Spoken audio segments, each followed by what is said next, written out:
ثم إلى أرواح الأولياء والشهداء والصالحين والأئمة الراشدين والعلماء العاملين ومشايخنا في الدين، خصوصا إلى روح مؤلف هذا الكتاب، ثم إلى أرواح آبائنا وأمهاتنا وأجدادنا وجداتنا وقرابتنا وذوي الحقوق علينا أجمعين، أن الله يغفر لهم ويرحمهم ويعلي درجاتهم في الجنة ويعيد علينا من بركاتهم وأسرارهم وأنوارهم وعلومهم ونفحاتهم في الدين والدنيا والآخرة، جلبه لكل خير، جامع لكل شر، حاصل لكل مقصود، مانع لكل بلاء، وإلى حضرة النبي المصطفى محمد صلى الله عليه وسلم بسر الفاتحة.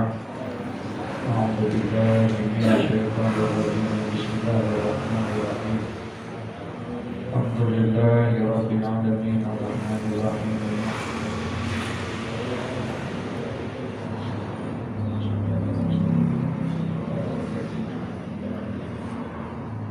Kita biar ceritanya halaman 204. Bismillahirrahmanirrahim. Alhamdulillahi rabbil alamin. Wassalatu wassalamu ala asrafil anbiya wal mursalin, sayyidina wa habibina wa sayyidina wa maulana Muhammadin wa ala alihi wa sahbihi ajma'in. Amma ba'du, qala Allah ta'ala fi kitabihil karim wa huwa asdaqul qa'ilin. Rabbi shrah li sadri wa yassir li amri wahlul 'uqdatam min lisani yafqahu qawli. Rabbi yassir wa la tu'assir, Rabbi tammim bi khair. Subhanaka la ilma lana illa ma 'allamtana innaka antal alimul hakim. Wa la hawla wa la quwwata illa billahil aliyyil azim. Wa in kunta tatlubul ilma, jadi minal kiri wal qali wal mira'i wal jidal, kama a'zama musibataka wa ma atwala ta'abaka wa ma a'zama hirmanaka wa khusranaka fa'mal ma syi'ta fa inna dunya allati tabluguha bid-din la tuslimu laka wal akhirah tuslabu minka faman talaba dunya bid-din khasirahuma jami'an. Wa in kunta, dan jikalau engkau telah mendapatkan, yakni adalah kau itu tatlubul ilma, mencari ilmu, minal kili wal qali, dari hasil sebuah perdebatan, pertengkaran, wal mirai, dan juga dari sebuah keributan, wal jidal, dari sebuah perdebatan. Jadi kita menuntut ilmu, ngaji mengaji gitu. Cuman hati ini masih ada kesumat, kesel sama orang. Ya, ada terbesit permusuhan, pertengkaran, bahkan perdebatan, baik ditampakkan ataupun tidak ditampakkan.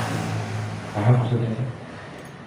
Tapi dia ngaji itu cuma kesel, apalagi kesel sama gurunya.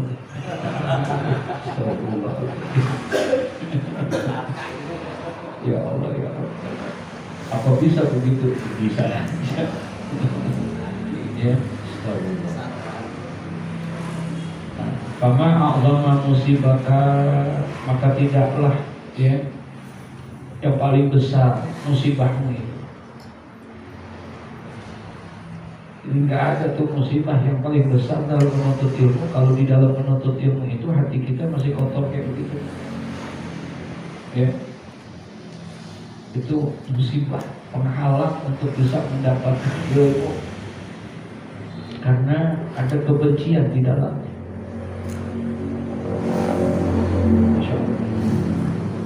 Wa ma'ad wala ta'abaka, dan alangkah lamanya itu ya untuk mendapatkan ilmu yang bermanfaat itu. Ta'abak, membuat letih, kau capek, kau kayak begitu, tapi kok hafal susah amat ya. Paham ya? Kau kagak dapet, banyakkan lupanya, banyakkan ininya itunya. Kita nggak perlu nyalain orang tapi yang kayak begitu kan, ya. Kenapa? Coba introspeksi kepada diri kita. Apa? Itu dalam kita menuntut ilmu. Apalagi dalam ibadah sholat misalnya, makanya Imam Syafi'i, jangan kamu berimam kepada imam yang kamu benci sama dia. Bayangin, kita imamnya gendeng, kita benci. Kalau bisa jangan, ada Imam Syafi'i. Kenapa? Gak akan bisa kamu mendapatkan kehusuan di dalam sholat itu kalau seandainya kamu berimam kepada orang. Ikut mau ikut, tapi hati kita terpaksa sebagai begini. Sama ngaji gitu juga. Nanti dalam kitab ta'lim muta'alim, tidak akhir-akhirnya itu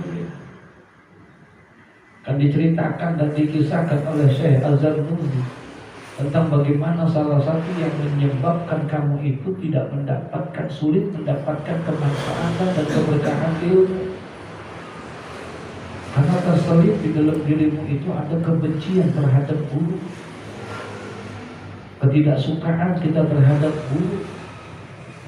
Itu penghalang daripada kemanfaatan dan keberkahan ilmu itu. Ya, ya. Jadi jangan kita berpikir bahwa yang namanya ilmu kita bisa manfaat itu karena rajin belajar, ini enggak juga. Terlalu banyak kisah dan cerita tentang para salafus saleh. Mereka tidak ikut ngaji, tapi khidmat dia kepada gurunya. Cara dia melayani gurunya begitu baik, penuh dengan adab dan akhlak. Ternyata itu yang membuat keberkahan dia mendapatkan ilmu. Ya, dia layani daripada guru-gurunya. Gak pernah dia melawan, gak pernah kata enggak kata gurunya itu. Masya Allah. Nah, begitu juga kita. Ya, tidak adalah itu yang paling besar musibah buat dirimu kalau seandainya hal yang seperti itu. Wa ma'at wala ta'abaka, dan juga akan melupakan itu anjangnya keletihan kamu, capeknya kamu. Capeknya doang, tapi ilmunya. Wa ma'a'zama hirmanaka, dan alangkah besar terharam ya buat dirimu itu daripada kebajikan karena untuk itu. Tak ada lagi dah, ya, kebajikan. Apa namanya hati kalau udah gak demen, apa juga biar kata omongannya bagus juga orang tetap aja masih apa, jelek aja. Wa husranaka, dan itu merupakan kerugian besar buat dirimu. Tidak ada kerugian yang besar, tidak ada kelelahan yang lelah buat dirimu, tidak ada yang namanya penghalang kebaikan buat dirimu yang paling besar, tidak ada musibah yang paling besar buat dirimu. Wa in kunta tatlubul ilma, jikalau adalah engkau menuntut ilmu tapi di dalam dirinya masih ada hal-hal yang seperti tadi, paham ya? Masih ada kebencian sama orang, ya, masih ada rasa kesel, jidal, rasa permusuhan dan lain sebagainya, ya. Jadi kuncinya mesti dibersihin apa? Hati kita, mesti kita bersihin atau hati kita. Masya Allah. Ngomongnya gampang kan? Hah? Ngamalinnya ya. Ya Rabbana fa'mal, maka beramallah engkau masyikta menurut kemampuan engkau. Berusaha untuk supaya untuk kita bersihin hati. Jangan kita terlalu Sampai-sampai kata Imam Abu Hanifah di dalam kitab Ta'lim itu, ada orang ngaji nih, dia ngaji sama guru. Kemudian dia kecewa sama guru, kemudian dia pindah. Paham? Dia pindah sama guru tanpa izin. Ya, tanpa izin dia begitu, maka Allah tidak akan bukakan kita kemudahan. Gitu doang tuh. Cabut aja begitu tuh. Dia besok dia kagak ngaji lagi, kagak, kali ini pindah sama guru yang lain. Udah gitu diumbar-umbarin lagi di sana. Oh, banget aja. Wah, itu enggak bener. Saya punya teman loh, sekarang jadi ulama yang luar biasa. Banyak murid yang buka sama. Awalnya gitu, kesel sama guru di pesantren, anjing. Kemudian sama guru diomelin, marah melawan. Jadi sama guru suruh keluar. Apa? Emang guru lu doang? Begitu tuh. Emang guru lu doang? Pindah ke pesantren. Di pesantren sana ternyata nggak ada orang yang paling bodoh kecuali dia. Susah banget dia menerima ilmu. Susah banget dia. Padahal orangnya pintar. Susah banget terima ilmu ini. Sampai dia nangis sendiri gitu.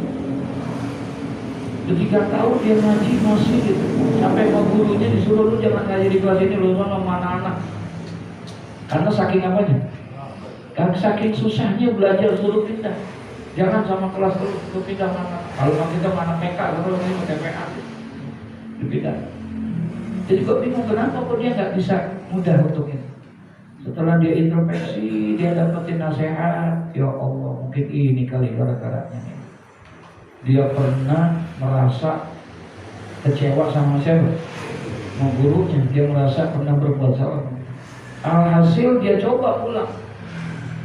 Pas lebaran libur pulang. Datang ke gurunya. Sama gurunya diuji. Ente cari guru yang lain aja, gak usah mana. Paham? Artinya ditolak. Gak bisa lagi. Balik lagi pesantren sama, tetap susah untuk mendapatkan ilmu yang ini. Balik lagi di tahun yang selanjutnya. Akhirnya baru kata guru, ya, aneh maafin, aneh redoin ente. Ya, belajar ente menghormati guru, ya, belajar. Balik tuh ke pesantren. Itu 180 derajat. Dari orang yang paling bodoh menjadi orang yang paling pintar. Berbalik tuh. Allah bukain tuh futuh, namanya futuh. Futuh di dalam ilmu. Pembuka. Dibukain itu ngapal hebat banget. Sekarang luar biasa. Sekarang dia muridnya banyak, sampainya banyak, guru semua. Takzimnya bukan main. Nah, dia pesen banget mau murid-muridnya. Lu jangan kayak gua. Rasanya kayak begitu dah. Gara-gara begitu doang. Allah gak bukain, Allah tutup. Kita durhaka sama orang tua. Bertobat, insya Allah diterima tobat kita. Tapi sama guru belum bisa. Kita durhaka nih sama orang tua, paham ya? Kemudian kita bertobat sama Allah dengan setobat-tobatnya, maka dia akan termasuk orang yang berbuat baik sama orang tua. Itu yang disebut waladun birrun, anak yang baik. Padahal dulu anak yang baik itu adalah man aqqa liwalidayhi fi hayatihima wa barra ba'da mautihima fa huwa waladun barrun. Anak yang baik itu Man aqqa liwalidayhi fi hayatihima adalah orang yang berbuat durhaka kepada kedua orang tuanya fi hayatihima ketika kedua orang tuanya masih hidup. Ketika kedua orang tuanya masih hidup, itu anak bangornya bukan main, bandelnya bukan main, nggak pernah kali nyenengin orang tua, selalu megelin mulu, paham ya? Selalu nyakitin tuh orang tua. Tapi wabarro ba'da mautihima, ketika bapak ibunya mati, meninggal, ini anak berubah. Nyesel senyesal-nyesalnya. Kemudian dia datang, dia berbuat baik, dia datang yang ziarahi, dia dakwain semua. Fahuwa waladun barun, maka anak itu disebut anak yang baik. Padahal waktu hidupnya bandel. Waktu emaknya mati, bapaknya mati, dia nyesel. Artinya apa? Kalau mau orang tua, kita salah, kita berbuat dosa, kemudian kita bertobat kepada Allah, insya Allah tobat kita diterima. Tapi makruh enggak, saudara. Enggak, dia harus minta halalin dulu tuh makruhnya. Dia harus minta maaf, minta redho dulu makruhnya, baru kebuka tuh yang namanya pintu-pintu kebuka untuk ilmu, baru kebuka di situ. Makanya jangan sekali-kali terbersit di dalam diri kita tuh. Tidak ada musibah yang paling besar. Wa ma a'dhama min musibatika, tidak ada di antara musibah yang paling besar buat dirimu ketika engkau menuntut ilmu. Di situ ada rasa kebencian. Paham ya tadi? Ada rasa kebencian, ada rasa ketidaksukaan kita, rasa marah, tapi tetap ngaji ngaji. Tapi hati kita dongkol, enggak ini itu, enggak, demi Allah enggak akan bisa, percaya, enggak akan bisa untuk bisa mendapatkannya, ya, untuk bisa. Nah, oleh karena itu, fa'mal ma'asyi'ta, oleh karena itu kamu lakukanlah apa yang bisa kamu lakukan sekemampuan kamu untuk merubah itu semua.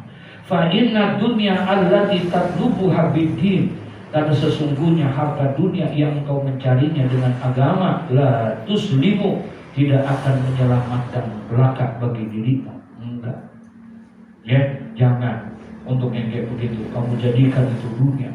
Ya, dengan seperti itu tetap mengaji gitu. Tapi ada rasa hati yang kayak begitu. Wal akhiratu tuslabu minka, dan akhirat itu akan dicabut dari dirimu itu. Kaman tolabud dunia, maka barang siapa yang mencari dunia bidin dengan agama, khosirahuma jami'an, maka ia akan merugi dunia dan akhirat semuanya. Kalau dia cari dunia tapi dengan alasan agama. Jadi agama ini dijadikan sebuah pencarian apa? Dunia. Ya Allah. Wa man taraka dunya lidin, dan barang siapa yang meninggalkan dunia lidin untuk agama, dia tinggalin dunia ya, tapi untuk meraih agama. Robiha huma jami'an, maka dia akan beruntung dunia dan agama semuanya. Fahadhihi jumalul hidayati ila bidayati tariqi, ya. Dan dia akan mendapatkan itu keberuntungan akan dunia dan juga semuanya. Maka semua ini katanya tersebut adalah jumlah hidayah atau petunjuk ila bidayah tariqi, menuju permulaan jalan di muamalatika, dalam bergaul engkau ma Allah Ta'ala, bersama Allah Subhanahu wa Ta'ala. Ya, kamu utamakan akhirat daripada dunia, artinya bukan berarti dunia ditinggalin semua ini, enggak, dunia tetap dicari tapi untuk mencari akhirat, ya. Maka itu adalah merupakan sebuah keberuntungan buat diri kamu. Niatin semua pekerjaan kita, sekalipun itu pekerjaan dunia, itu harus disandarkan kepada urusan-urusan Allah, ya. Jadi walaupun itu urusan dunia, mau dagang kayak mau kerja kayak mau usaha kayak mau apa saja, selalu kita sandarkan itu adalah untuk mencari apa? ridho Allah Subhanahu wa Ta'ala. Maka ketika itu kita lakukan dan kita laksanakan, robihahuma jami'an, maka engkau akan mendapatkan kebahagiaan dunia dan akhirat. Dunianya dapat nggak? Dapat. Akhiratnya dapat. Kenapa? Karena landasannya adalah mencari ridho Allah Subhanahu wa Ta'ala. Jadi begitu. Niat itu keutamaan niat. Jadi karena bagusnya niat, padahal itu urusan apa? Dagang urusan apa? Dunia. Kerja urusan dunia. Semua itu urusan dunia, usaha. Sebenarnya karena niat dia baik untuk mencari ridho Allah, maka dunia itu bisa menjadi sarana untuk mendapatkan keberkahan dalam hidup. Jadi langkah-langkah kita, kerja kita, usaha kita, itu semuanya menjadi nilai ibadah di sisi Allah. Padahal pekerjaannya pekerjaan dunia. Tapi sebaliknya, karena niat yang jelek, hati yang jelek, sekalipun itu adalah pekerjaan akhirat, kerjaannya akhirat, ngaji kan akhirat, sholat akhirat bukan? Itu akhirat. Tapi ketika niatnya tidak baik, sholat yang dia kerjakan, ngaji yang dia kerjain, semuanya ibadah yang dia kerjakan karena niatnya li ajlin nas laisa li ajlillah, tujuannya untuk mencari daripada perhatian manusia, bukan mencari daripada perhatian Allah, maka itu semuanya tidak ada nilainya di sisi Allah. Dosa malah. Ngaji kita bukan jadi dapat pahala, malah dapat apa? Dosa. Sholat kita bukan jadi dapat pahala, malah dapat dosa. Bukan karena sholatnya, bukan karena ngajinya, tapi karena jeleknya hati kita, ada riya di dalamnya. Paham maksudnya? Nah, jadi yang bikin dosa itunya, bukan ngajinya. Makanya harus dibersihkan itu. Ini, ya. Jadi dunia itu dia tinggalkan dunia dalam artian hanya dia kejar dunia sebatas untuk mencari akhiratnya, ya. Maka dia robihahuma jami'an, dia akan bisa mendapatkan daripada keberuntungan di antara keduanya itu, ya. Masya Allah. Fahadihi jumalul hidayah, dan ini semua katanya adalah merupakan jumlah daripada petunjuk-petunjuk ila bidayatit thoriq, menuju kepada permulaan jalan. Fi muamalatika, di dalam bergaul engkau ma Allah Ta'ala, biadain au amrihi, yaitu dengan menunaikan perintah-perintahnya, wazitinabi nawahi, dan menjauhi daripada nawahi, larangan-larangannya, ya. Dia yakin itu dengan hati yang baik, maka itu semuanya akan menjadi bidayatit thoriq, jalan permulaan buat orang untuk berhubungan sama Allah. Adalah kunci yang pertama, bersihkan hati dan luruskan apa? Niat kita karena Allah. Wa asiru alaikal an, dan aku akan tunjukkan katanya kepadamu, kata Imam Ghazali sekarang, bijumalin minal adabi litu'akhidha nafsaka, daripada adab-adab supaya engkau katanya litu'akhidh, bisa mengobati nafsaka, daripada jiwamu itu, dirimu itu, biha, yaitu dengannya, ya, dengan niat yang baik tadi. Nah, kata Imam Ghazali, aku akan tunjukkan kepadamu supaya engkau ini bisa mendapatkan, mengobati hati-hatimu yang kotor tadi. Jangan sampai tuh, ya, pekerjaan akhirat bukan dapat pahala, malah dapat apa? Dosa. Sembahyang kan urusan apa? Akhirat. Ngaji akhirat, sedekah semuanya. Bukan yang seharusnya sholat bisa dapetin apa? Pahala. Ngaji bisa dapetin pahala, malah bukan dapat pahala, malah dapat apa? Dosa. Kenapa kok bisa dapat dosa? Apa karena sholatnya? Bukan. Karena kotornya apa? Hati kita, niat kita. Ya, li ajlin nas, karena kita lakukan semua itu karena untuk mendapatkan dan mencari perhatian siapa? Manusia. Pengen dipuji gitu ya, biar dikata orang yang rada-rada soleh, karena ngaji mulu, ya, karena sembahyang mulu, itu supaya orang anggap kita orang yang astagfirullahaladzim, ya, alhamdulillah, subhanallah. Kalau seandainya ada, nah itu yang merusak. Tapi ada orang yang kerjaannya, usahanya, amalannya amalan dunia. Yang sebetulnya amalan dunia itu banyak sekali, ya, kotoran-kotoran yang bisa akan menghancurkan pahala kita. Banyak nggak? Iya. Tapi ternyata niatnya dia baik, dia mencari ridho Allah Subhanahu wa Ta'ala, maka dia jaga tuh cara dagang dia, cara kerja dia. Karena yang dia cari adalah ridho Allah Subhanahu wa Ta'ala. Nggak keluar dari rumah kecuali Bismillahirrahmanirrahim. Allah la haula wala quwata illa billah. Maka jalannya dia jalan ibadah. Jalannya kepada tempat kerjanya, tempat dagangnya, tempat usahanya, semua nilainya ibadah. Bayangin, jalannya saja punya nilai ibadah. Bahkan Nabi menyampaikan satu hadis, man mata fi talabir rizki mata syahidah. Barang siapa yang meninggal dunia dalam rangka mencari rizki, maka matinya mati syahid.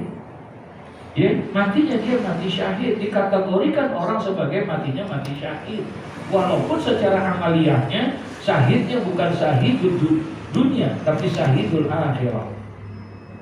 Syahid kan ada dua, ada syahidul dunia, ada syahid akhirat. Kalau syahid dunia tuh orang yang perang di jalan Allah, mati dia, berlumuran darah semua segala macam. Nah, dia udah dijamin di dunianya, nggak perlu pakai dimandiin orang itu mah.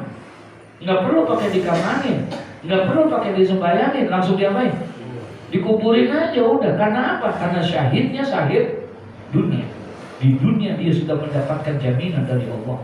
Sahabat-sahabat Nabi di perang Uhud misalnya, ya, banyak yang mati dan lain sebagainya dan sebagainya. Gitu. Nah itu orang-orang yang seperti itu syahidnya syahid dunia. Tapi tidak semua, tergantung. Ketika dia kotor itu jihad itu dengan perbuatan yang jelek aja, sedikit aja, nggak jadi tuh. Kemarin dalam Riyadhus Shalihin diceritain, ya, ada orang perang Khaybar, satu peperangan besar di zaman Rasulullah Sallallahu Alaihi Wasallam, dan Nabi yang jadi pemimpin perang, jenderal perangnya. Dan ketika selesai perang dengan menang semua segala macam, ramai, pulanglah mereka, ngobrol. Apa yang diobrolin itu? Tentang seseorang yang mati. Fulan syahidun, si fulan itu syahid, si fulan itu mati syahid, si fulan itu mati syahid. Semua cerita tentang dia, bahwa dia adalah orang yang mati syahid, si fulan. Di tengah jalan ketemu orang, si fulan, ente kenal nggak? Dia mati syahid tuh ketika perang semua. Kemudian Nabi dengerin itu semua ngomong seperti itu. Ya, ketika pada saat itu apa kata Nabi Muhammad? Tidak, dia tidak mati syahid. Bahkan doa itu fitnah. Aku diperlihatkan bahwa dia masuk dalam neraka. Padahal dia matinya dalam perang. Semua orang menganggap dia adalah matinya syahid. Semua bilang dia mati syahid. Dia mati syahid, dia mati syahid gitu.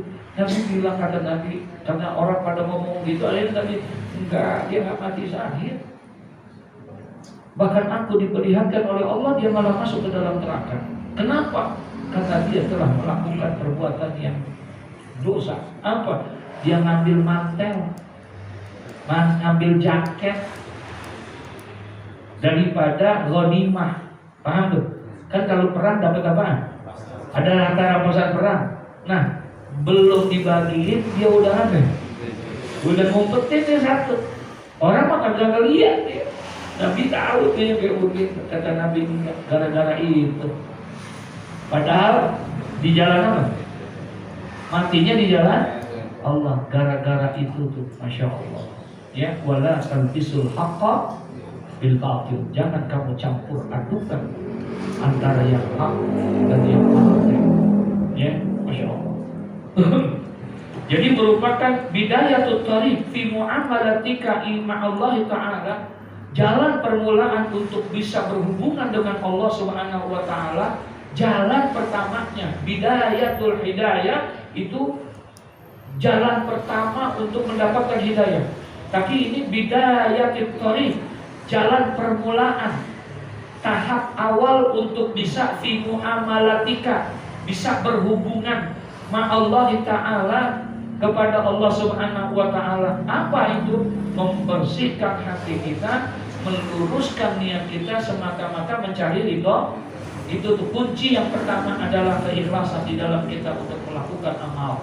Semuanya kita ini yang enggak ada Ya, jadi kunci yang pertama untuk bisa berhubungan kepada Allah, bersihkan hati kamu, luruskan hati kamu, semata-mata semuanya kepada Allah. Kalau udah nggak pada Allah, maaf apapun juga, biar kata jidatnya apa? Hitam, biar kata jidatnya hitam, tapi dia tidak karena Allah, nggak ikhlas, yang dia mau cari pujian, cobaan ini itu dan lain sebagainya. Masya Allah. Innallaha la yaqbalu minal a'mali illa ma kana lahu khalisan. Allah tidak akan menerima amal daripada seorang hamba yang apabila amal itu dilakukan tidak ikhlas karena Allah. Dan yang jadi masalahnya soalnya ikhlas itu urusan hati. Betul kan? Yang tahu cuma dirinya dia sama Allah. Ini yang rada-rada kita ini. Kita malah nggak tahu orang. Ini maaf nih. Ini antum ngaji ikhlas apa kagak? Hah? Hah? Ikhlas nggak? Halo? Ikhlas nggak? Kata siapa? Iya, kata kita. Belum tentu. Paham tuh? Makanya Masya Allah. Kan kemarin sudah dibahas tuh hadis betapa Sayyidina Mu'az bin Jabal nangis senangis-nangisnya. Masih ingat kan? Hah? Senangis-nangisnya dia. Ketika cuma ditanya begitu doang, Mu'az, tolong dong sampaikan satu hadis aja, tapi hadis yang kamu dengar langsung dari Rasulullah. Tolong sampaikan ke saya. Saya pengen dengar hadis yang langsung kau dengar dari Rasulullah. Ditanya begitu nangis dia. Nangis sampai yang nanya, ya ini gara-gara gua nih. Jadi dia, kenapa dia nangis seperti itu? Karena pernah satu hari Rasulullah manggil dia. Kemudian dia disuruh duduk di hadapan Rasulullah. Dan Rasulullah bercerita, ya Mu'az, Allah sebelum menciptakan langit yang 7 lapis langit, Allah menciptakan ada apa? Ada 7 malaikat yang Allah siapkan terlebih dahulu. Yang dimana 7 malaikat ini akan ditugaskan untuk menjaga pintu-pintu langit yang 7 lapis itu.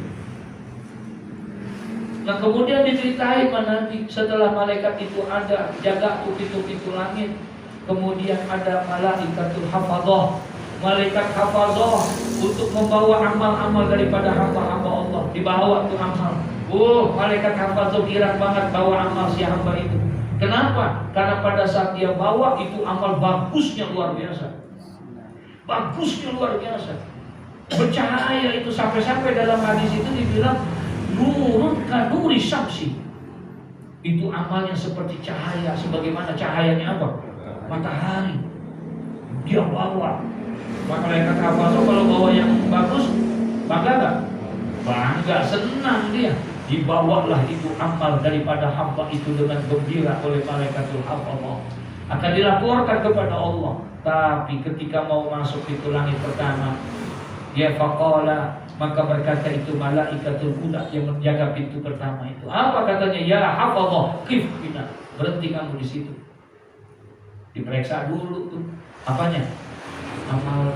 Kamu mau bawa apa? Saya mau bawa amal. Izinkan saya untuk ke sana, entar dulu. Diperiksa dulu. Di pakaian itu ada sensor. Semuanya diperiksa dulu tuh amal-amalnya semua segala macam. Ternyata amalnya bagus, bayangnya bagus, Qurannya bagus, zikirnya bagus, semuanya bagus. Apa katanya? Kumpulkan amalnya dia, bungkus dan kamu pukulkan ke wajah orang itu. Tolak sama malaikat pertama. Kenapa? Kan sembahyangnya berjamaah, kan baca Qurannya bagus, kan sodakonya ada, ini ada. Kenapa saya harus balikin dia, mengumpulkan dia segala macam? Aku diperintahkan oleh Allah untuk menjaga pintu langit yang pertama ini tidak diperbolehkan bagi orang yang suka berbuat riba. Ternyata dia sembahyangnya bagus kan? Hah? Semuanya bagus, ini dia bagus. Cuma gara-gara ngapain? Ya Rabbana, ya Rabbana. Gara-gara itu ditolak dia. Oh, kata Nabi cerita lagi. Nabi bilang ada lagi yang lebih hebat.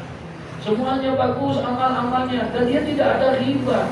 Karena dia tidak ada riba, maka ketika lewat pintu pertama masuk kan? masuk, lolos dia karena gak ada riba. Di langit yang kedua ditolak, gak boleh. Kenapa? Ada riya, ada ujub dan seterusnya, ada hasud, ada dengki, ada tidak ikhlas. Dan riya, ujub, riba, tidak ikhlas dan lain, sombong dan lain sebagainya, itu semua sifat ada di dalam diri kita. Itu yang membuat si Mu'az bin Jabal itu menangis sampai dia bilang, ya Rasulullah, itu semua yang engkau ceritakan, sifat-sifat yang mencegah amal itu naik ke atas, semuanya ada di dalam diriku ya Rasulullah. Semuanya ada. Ngomongin orang emang hobi. Iya, di masjid lagi ngaji, lagi ngomongin, lagi dia diomongin. Ya Allah ya Rabbana, menangislah dia senangis-nangisnya. Lalu bagaimana caranya? Kata orang itu, ketika aku lihat Mu'az bin Jabal, maka tidak ada yang dilakukan kecuali dia meminta ampun, memperbanyak istighfar, dan dia selalu membaca Al-Quran agar dosa-dosanya itu, hatinya itu dibersihkan oleh Allah Subhanahu wa Ta'ala. Ya Rabbana, ya, padahal mah ibadahnya nurun dan nuri syamsi, bercahaya sebagaimana cahayanya matahari. Nah, kita disuruh nih katanya, ya, salah satu di antara ila bidayatit thoriq fi muamalatika ma Allah Ta'ala, jalan untuk kita bisa memulai perjalanan agar kita bisa mendekatkan diri kita kepada Allah, tidak ada lain kecuali adalah membersihkan terlebih dahulu apa? Yaitu dengan membersihkan hati, biadai awamirihi, dengan cara kita mencoba untuk menunaikan perintah-perintah Allah, wazitinabi nawahi, dan juga berusaha untuk menjauhkan larangan Allah. Jalanin perintah Allah, jauhin. Wa usiru alaikal an bijumali minal adab litu'aghiza nafsaka, dan aku, kata Imam Ghazali, akan tunjukkan kepada kamu al-an, sekarang ini, bijumali minal adab, dengan beberapa jumlah daripada akhlak dan adab-adab, litu'aghiza nafsaka, supaya engkau itu, ya, bisa mengobati daripada dirimu dengan sebab adab-adab itu. Tuh. Jadi yang paling utama apanya? Adabnya. Makanya al-adab fawqal ilmu. Adab ini lebih tinggi daripada ilmu. Biar kata ilmunya selangit itu, kalau adabnya enggak saudara. Zinatul ilmi bil adabi wat tawadhu. Aura keilmuan itu akan tampak daripada adabnya seseorang yang punya ilmu itu dan sifat ketawaduannya dia, ya. Udah itu akan baru, kalau batu cincin mau besetel itu. Setelnya kelihatan, ininya kelihatan auranya, kelihatan cahayanya beda, Pak. Beda orang-orang yang akhlaknya ada, yang ininya ilmunya bakal seberapa, paham dia? Tapi karena apa? Karena adabnya, karena akhlaknya. Masya Allah, orang pada sedang banget sama dia. Orang pada dekat banget sama dia. Kenapa? Adabnya. Ngomong kagak pernah nyakitin orang, nggak pernah diri. Ada orang ilmunya tinggi, jalannya Masya Allah, nggak pegang ini dulu. Astagfirullahaladzim. Jangan. Nah, kita diajarkan sama dia, katanya litu'aghiza nafsaka, dengan pihak, dengan adab itu maka akan terobatilah daripada penyakit-penyakit yang seperti tadi. Fi mukhalatika ma'a ibadillahi ta'ala, dalam pergaulanmu bersama hamba-hamba Allah Ta'ala, wa sahbatika ma'ahum fid dunya, dan persahabatanmu bersama mereka di dunia. Insya Allah. Al-qawlu fi adabi subhah, nanti akan diajarkan tuh, ya, daripada adab-adab tentang bersahabat, bergaul, ya, bersama orang lain. Bagaimana sih cara bergaul sama orang lain, ya? Insya Allah mudah-mudahan Allah panjangin umur kita, Allah berikan keistiqomahan, ya, dimasukkan itu nur futuh di dalam menerima ilmu. Amin ya rabbal alamin ya rabbal. Al-Fatihah.